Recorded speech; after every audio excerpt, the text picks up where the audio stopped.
మహాపరిశుద్ధుడా, ప్రేమ కలిగిన దేవా, కృప కలిగిన తండ్రి, మీ పరిశుద్ధమైన పాదాలకు వేలాది స్తుతులు స్తోత్రాలు నాయన. ఈ సమయాన్ని మీ నామంలో ప్రార్థించేటువంటి భాగ్యాన్ని మీరు నాకు అనుగ్రహించారు. ఈ రోజు నుంచి నేను చేస్తున్నటువంటి ఈ ప్రయత్నంలో మీరు నాకు తోడై ఉన్నందుకు మీకు స్తుతులు చెల్లించుకుంటున్నాను. దయతో మీ సహాయం దయచేయండి. నా ప్రతి మాట మీ మాటగా నా నోట నుంచి రావడానికి సహాయం దయచేసి మీ విలువైనటువంటి మాట అనేక జీవితాలకి వెలుగునిచ్చేదిగా ఉండడానికి సహాయం దయచేయమని పరిశుద్ధుడైన యేసుక్రీస్తు నామములో బ్రతిమాలి వేడుకుంటున్నాను తండ్రి, ఆమేన్. ప్రియరక్షకుడైన యేసుక్రీస్తు నామములో క్రైస్తవ విశ్వాసులు సహోదరి సహోదరులందరికీ కూడా నా హృదయపూర్వక వందనాలండి. నా పేరు నెహెమ్యా.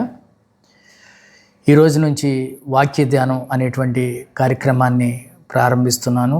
దీనికి ప్రేరణ నా చిన్నతనంలో గొప్ప దైవజనులైన ఆర్ఆర్కే మూర్తి గారు రేడియో మాధ్యమం ద్వారా దేవుని యొక్క వాక్యాన్ని ప్రతి దినము కూడా అనేక మంది ప్రజలకి చేరవేస్తూ ఉండేవారు. ఆ సమయానికి ప్రజలు ఆ వాక్యం కొరకు ఎదురు చూసి ఆ సత్యాన్ని తెలుసుకునేటువంటి అవకాశం ఆ దినాల్లో కలిగింది. నేటి దినాల్లో మనకున్నటువంటి అవకాశాన్ని బట్టి ఈ వీడియోస్ ద్వారా అదే రీతిలో దేవుని వాక్యాన్ని అనేక మందికి చేరవేయాలి అనేటువంటి ఆశ, ఆలోచన నాలో కలిగాయి.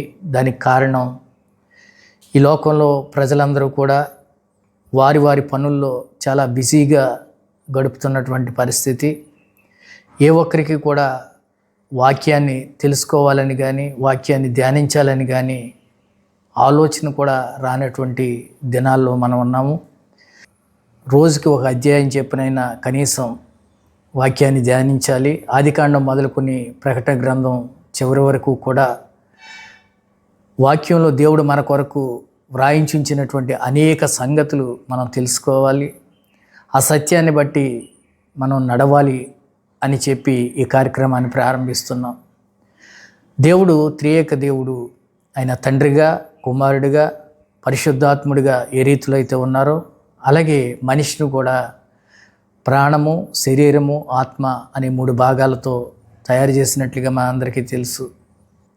శరీరానికి ఆహారం ఇస్తున్నాం, ప్రాణానికి జీవవాయువుని ఇస్తున్నాం, కానీ ఆత్మకి కావాల్సినటువంటి వాక్యము అనేటువంటి ఆహారాన్ని మనం అందించడం లేదు. వాక్యం అనగా దేవుడు అని చెప్పి మనందరికీ తెలుసు. ఆ దేవుడు మనతోటి ఉంటే దేవుడు మన ఆత్మని నిత్యము వెలిగిస్తూ ఉంటే మనం నిత్య జీవంలోకి నడిపించబడతాం అనేటువంటి సత్యం మనం తెలుసుకోవాలి. ఈ శరీరం, ప్రాణము మనల్ని విడిచిపోతాయి, కానీ ఆత్మ ఒకటే నిలిచి ఉంటుంది. ఆ ఆత్మ నిత్య జీవానికి నడిపించబడాలంటే తప్పనిసరిగా ప్రతిదినము దానికి కావలసినంత వాక్యపు ఆహారాన్ని అందించాలి. కనుకనే ఈ ప్రయత్నాన్ని నేను చేస్తున్నాను. నేను నేర్చుకుంటూ ఈ వాక్యాన్ని ఇతరులకి ప్రకటించాలని చెప్పి ఆశపడుతున్నాను. నేను చేస్తున్నటువంటి ఈ కార్యక్రమం ఎటువంటి ఆటంకం లేకుండా, ఎటువంటి అంతరాయం లేకుండా ముందుకు కొనసాగాలని, ఈ కార్యక్రమం ద్వారా నేను దీవించబడుతూ ఈ వాక్య ధ్యానాన్ని చూస్తున్నటువంటి ప్రతి కుటుంబం కూడా దీవించబడాలి, ప్రతి కుటుంబం కూడా రక్షించబడాలి. అలాగే ఇంకా అనేక దైవ సంబంధమైనటువంటి వీడియోస్ నేను చేయాలి అనేటువంటి ఆలోచనతో నేను ముందు కొనసాగుతున్నాను. దయతో మీ అనుదిన ప్రార్థనలో నన్ను జ్ఞాపకం చేసుకునండి. దేవుడు మిమ్మల్ని దీవించునుగాక.